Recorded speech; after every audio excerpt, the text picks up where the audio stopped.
So dahil nga nagutom na naman si Kulot, pumunta na naman dito sa kusina at tinignan ko anong mauulam. Dito nga pala ay nakita niya pala itong talong kaya naman ito na lang yung pinunteriya niyang ulamin. At ayun na nga guys, sinimulan ko na palang gayat-gayatin para makapagsimula na ako makaluto. Naniniwala na talaga ako sa kasabihan na kapag wala kang trabaho, dyan ka magugutumin ka talaga. At dito nga pala talaga guys, na-experience ko talaga na kapag wala ka talagang trabaho, magugutumin ka talaga, panahihiga ka lang kahit wala kang trabaho. Mabilis ka talagang magutom. At dito nga pala mga guys, giniyat-giyat ko na pala to ng maninipis para naman mas dumami at para naman mas marami yung makakain.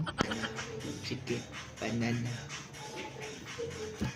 At dahil nga po pala talaga may nakikita po talaga kayo sa gilid na hindi na po talaga yan isasali kasi sobrang dami ng uod po talaga yan. Kaya naman tinabi ko na. At dito nga pala guys, pagkatapos ko nga palang magayat diyan, ay yan na pala. Dito nga pala guys, ay lilinisan ko na pala, tuhugasan ko dito. 3 beses ko nga po pala talaga to hinugasan. A few moments later. At dito nga pala guys, hindi ko na pala pinakita sa inyo paano ko niluto kasi sobrang haba na po talaga ng video. Dito nga pala ay nagluluto pa pala talaga ako dito pero kain lang ko ng kain kasi sobrang nagugutom na talaga ako. Pasensya na po talaga Di nga kayo. talaga naman maiiwasan na pag nagluluto ka, hindi mo maiiwasan na tigman yung niluluto mo. Dito nga talaga guys, hindi ko talaga mapigilan na tumikim dito sa niluluto ko kasi sobrang nagutom na talaga ako. Pangalawang sambit ko na nagutom na talaga ako. Dahil nga sa tinagal-tagal natin na pagluluto, ito natapos na din at ayan, nakatapos na rin tayo. At dito nga pala mga guys, sobrang sarap ng niluto ko kahit nga naprinito lang yan kasi kumuha talaga ako ng sausawan na pwede nating sausawan itong Sanay talong. na po talaga ako sa ganitong ulam kasi nung nasa province talaga ako, yung inuulam ko lang talaga, minsan kamatis, nangungutang pa talaga ako sa tindahan. Minsan nga naman, pag may mga bunga yung mga tanim nilang okra at talong, nakihingi lang ako para naman may mauulam ako. Pag nasa probinsya kasi lahat ng gulay matitikman mo at sariwa pa at